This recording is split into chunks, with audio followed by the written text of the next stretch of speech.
The United States owes $39.4 trillion. The number is so large your brain refuses to process it. So let me make it real, with one specific sentence. That changes everything you thought you understood. If you spent $1 every single second, it would take you 1.2 million years to reach $39 trillion. Not thousand, not million. 1.2 million years. The math is genuinely insane. That is roughly $120,000 of debt for every single American citizen, babies included, retirees included, people who never voted included. The bill is being silently divided across every household alive. And here's the part nobody discusses out loud. The debt grows by $8 billion every single day. That is $93,000 every single second. While you watch this sentence, America added another $2 million in debt.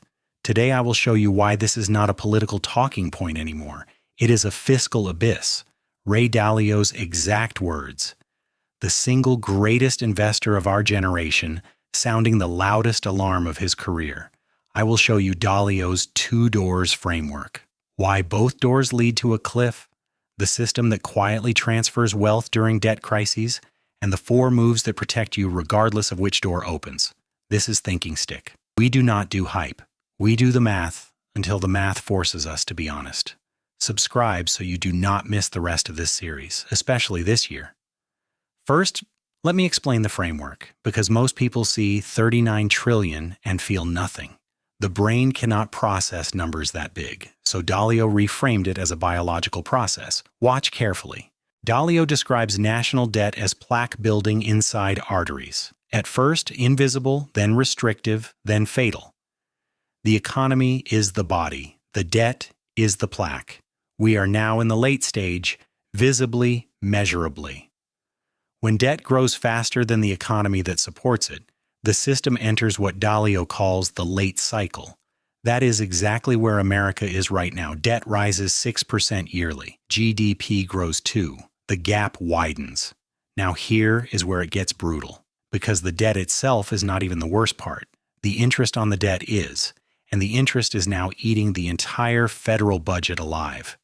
Net interest payments on the federal debt now exceed $1 trillion per year. That is 14% of total federal spending, going to nothing, building nothing, producing nothing, forever. The United States now spends more on debt interest than on the entire military, more than on infrastructure, more than on education. The largest item in the federal budget is interest on past mistakes. Now here is the part Dalio calls the 2 doors. The Federal Reserve is trapped in a room with only 2 exits. Both doors lead to a cliff. There is no third option. The math has eliminated it. Door 1. Keep interest rates high to fight inflation. Sounds reasonable, but at 39 trillion in debt, every 1% rate increase adds nearly $400 billion to the deficit annually. High rates make the debt so expensive the government eventually cannot service it. Tax revenue cannot keep up. Door 1 ends in default or austerity. Either way, collapse begins. Door 2. Print money. Flood the system with new dollars. Pay the debt with cheaper currency. The government does not default, but every dollar already in circulation quietly loses value. Door 2 is the path of least political resistance. It is also the path that destroys the purchasing power of savers, every wage earner, every retiree on fixed income. They lose silently while the headlines say the economy is fine. This is what Dalio calls the beautiful deleveraging that turned ugly. There is no mathematical exit without significant pain.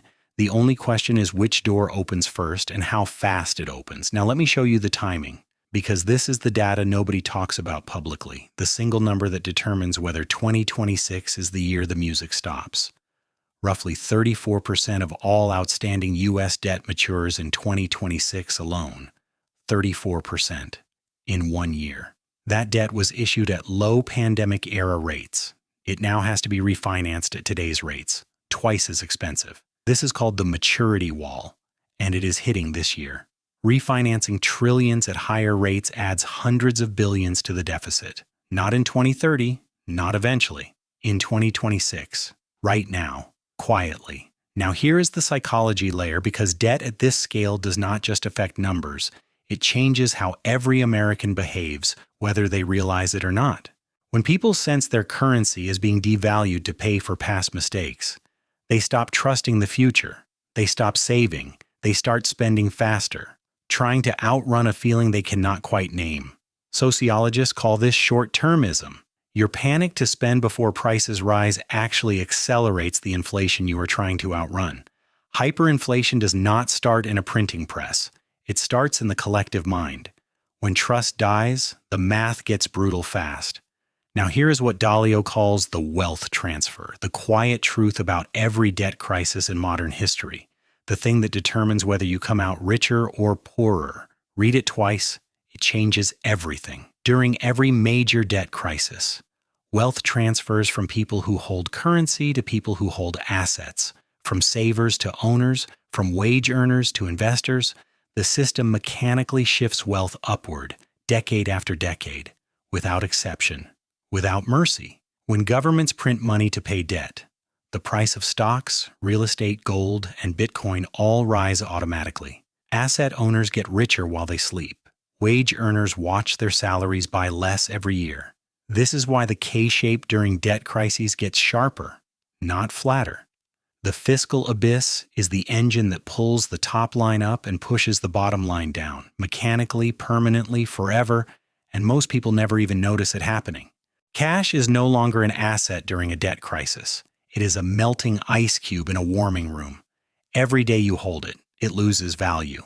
Productive ownership is the only shield, the only escape, the only real defense. Now here is the brutal honesty reset, the part most finance videos refuse to mention because it sounds defeatist. It is not. It is honest. And honesty is what protects you when the math finally arrives. You cannot save your way out of a debt crisis. You cannot budget your way out of currency devaluation. You cannot work harder out of a system designed to inflate away its obligations. If this video changed the way you see money, debt, and the future, hit like so more people see this before the system forces them to. Subscribe to Thinking Stick, and trust me, you want to understand it before everyone else does. Most people will ignore the warning signs until the math reaches their own life. You are early. Stay sharp. Keep thinking. Stick.